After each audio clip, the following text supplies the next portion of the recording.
À l'automne 2000, 2 femmes ont été tuées à quelques jours d'intervalle. La première était une infirmière de 39 ans et la deuxième une banquière de 48 ans. 2 femmes, 2 mondes complètement différents. 2 femmes différentes l'une de l'autre.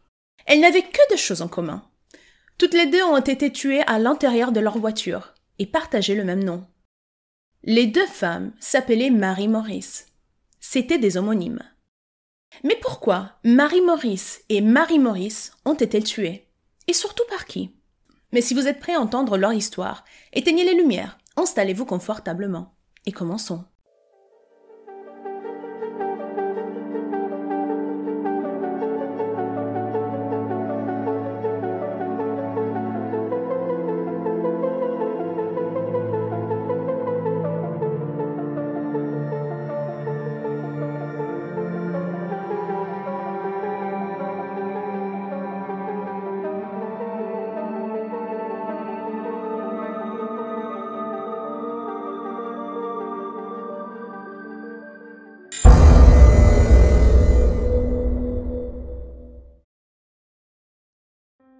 Nous sommes le 12 octobre 2000 et nous sommes à Houston, au Texas.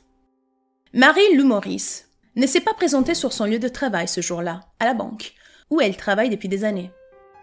Il est très inhabituel pour elle de sauter le travail sans prévenir et sans raison valable. Alors, lorsque les collègues de Mary Lou appellent son mari pour lui demander si sa femme était malade, ou si quelque chose lui était arrivé, l'homme s'inquiéta immédiatement et appela la police pour signaler sa disparition. Plus tard dans la journée, lors des premières investigations, une voiture abandonnée a été retrouvée à quelques kilomètres de là. Le véhicule a été incendié et à l'intérieur, les pompiers aperçoivent un cadavre. Après l'avoir extrait de la voiture, il est immédiatement conduit à la morgue de la ville. Grâce aux empreintes dentaires de la victime, le médecin légiste est en mesure d'établir avec précision que le corps extrait de la voiture carbonisée appartient à Mary Lou Morris, disparue quelques heures plus tôt. La zone où son corps a été retrouvé était recouverte d'une végétation dense et sa voiture avait été cachée derrière des arbres pour tenter de la dissimuler partiellement. La voiture avait été si gravement brûlée que les pneus eux-mêmes et les bijoux de la femme avaient complètement fondu.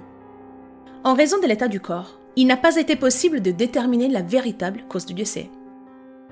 Mary Lou Morris a été retrouvée à moins de 5 km de chez elle, dans la direction opposée à celle où elle travaillait à la banque. Apparemment, avant le meurtre, Mary avait appelé un de ses amis.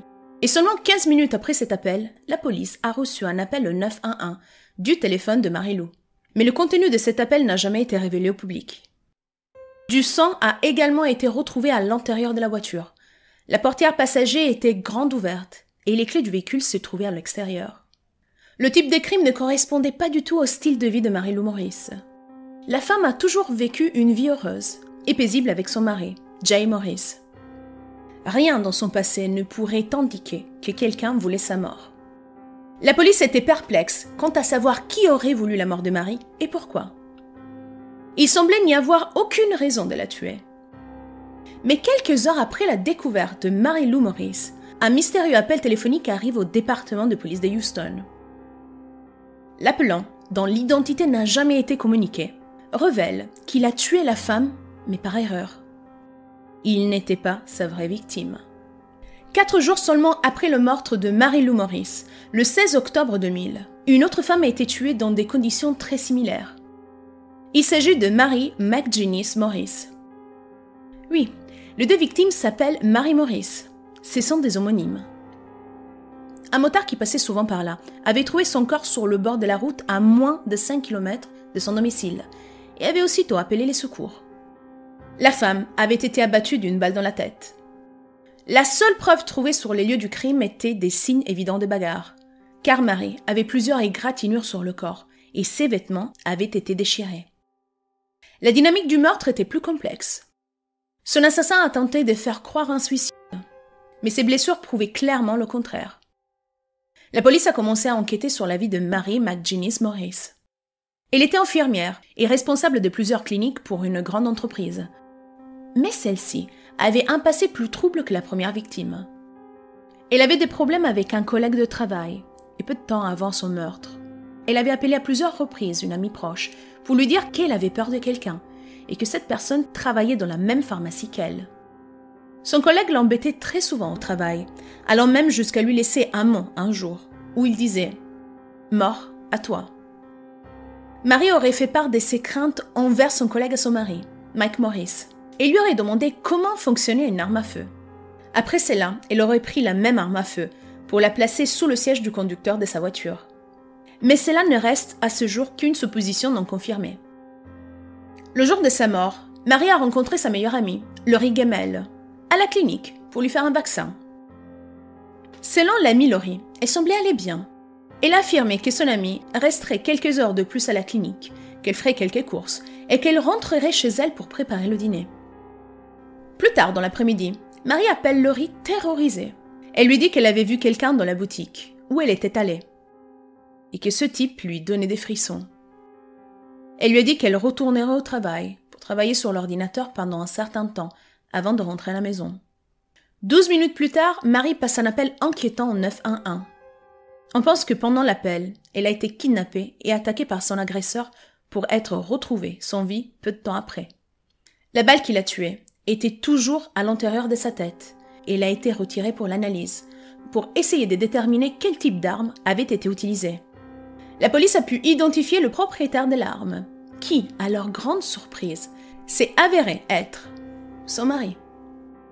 Après les événements, le collègue de Mary est immédiatement retrouvé et interrogé par la police, un certain Dwayne Young.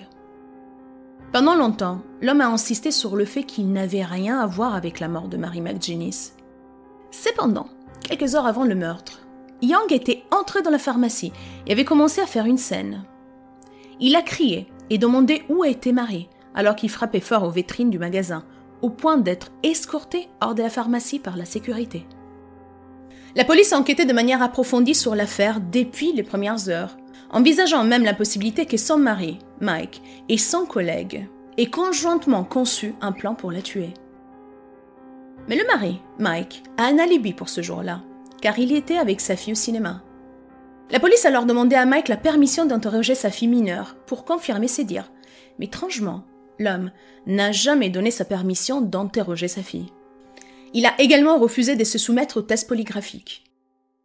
Mary McGinnis et son mari avaient des problèmes conjugaux depuis un certain temps. Ils avaient l'habitude de se disputer fréquemment, et Mike soupçonnait même sa femme d'avoir une liaison avec un autre homme.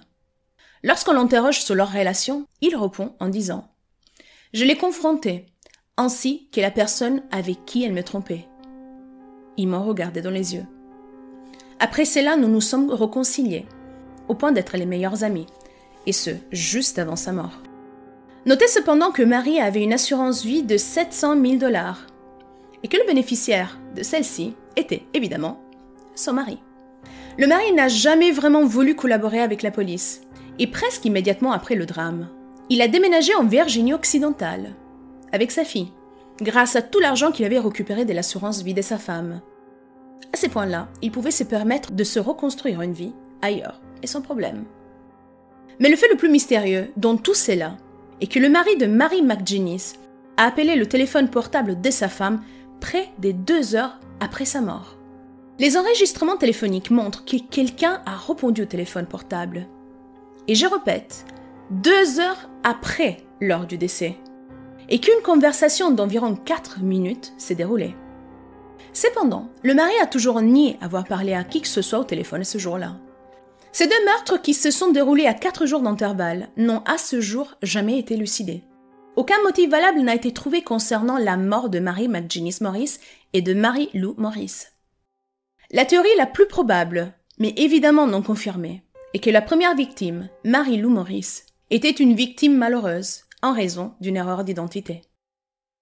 S'appelant également Mary Morris, le meurtrier a accidentellement tué la première victime, pour finalement se rendre compte de son erreur et tuer ensuite sa véritable cible, Mary McGinnis Morris, à 4 jours de là.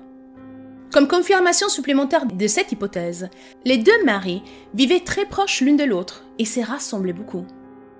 Cependant, les enquêteurs affirment n'avoir trouvé aucune preuve à l'appui de cette théorie et pensent que les meurtres n'étaient peut-être qu'une coïncidence. Un objet personnel dont Mary McGinnis ne s'est jamais séparée, son alliance, manquait au moment de la découverte. Elle avait toujours au doigt, jour et nuit, Elle ne l'enlevait absolument jamais. Pourtant, elle n'était plus là. Cet élément, bien que pouvant paraître banal, était très important pour les policiers. Peut-être qu'un tueur à gages, engagé pour éliminer la victime, avait pris la bague pour fournir la preuve au commanditaire que le travail avait bien été accompli. Cependant, quelques mois après les événements, un ami de famille a remarqué que la fille de Mary portait la bague en question.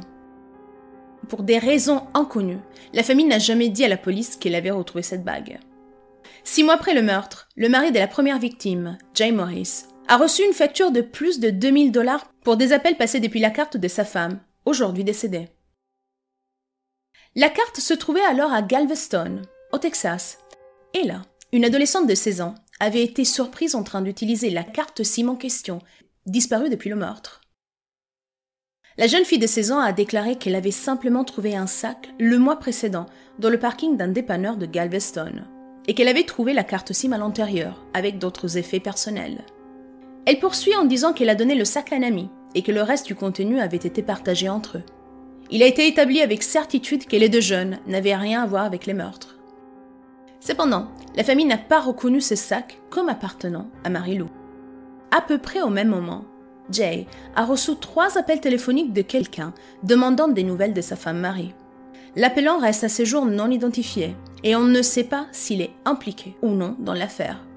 À ce jour, personne n'a jamais été formellement accusé des meurtres de Demary Morris et l'arme des crimes n'a jamais été retrouvée.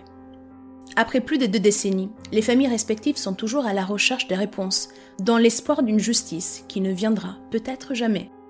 À ce jour, l'affaire de Mary Lou Morris et Mary McGinnis Morris reste encore une affaire non élucidée.